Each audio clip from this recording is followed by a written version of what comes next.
Mas Arief, debat perdana ini kita akan melihat akhirnya calon-calon presiden yang akan berdebat. Tapi pertanyaannya adalah sebetulnya apakah memang debat ini masih penting untuk kemajuan bangsa kita?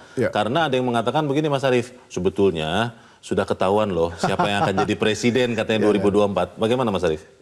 Kita tidak boleh sepesimis itu ya, bahwa pencoblosan belum dimulai, meskipun ada pihak-pihak yang secara survei sudah bagus, gitu ya.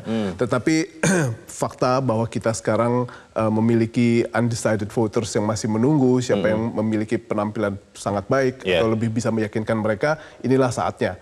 Ya, karena pada dasarnya event debat atau ajang debat itu bukan saja merupakan sebuah ajang di mana para kandidat itu memaparkan substansi gagasan yang mereka miliki, tetapi di sana juga mereka akan memperlihatkan seperti apa tingkat kepercayaan diri mereka, stabilitas mental seperti apa, lalu juga bagaimana mereka menguasai public speaking dan dan visi Indonesia ke depan akan mereka bawa seperti apa.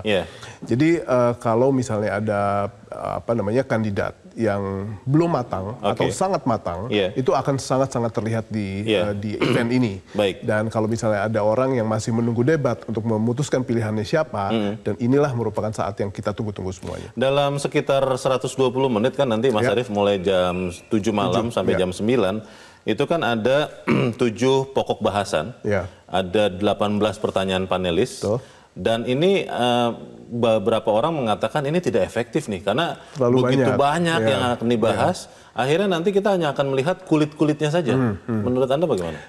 Saya tidak seberapa terlalu khawatir atas hal tersebut ya, karena kalau kita mau ambil satu saja, setiap topik, satu tema di setiap topik yang sudah dipilih, akan sangat-sangat banyak yang pada akhirnya kita bisa tunggu dari Pak Prabowo, dari Pak Ganjar, atau dari Pak Anies gitu ya.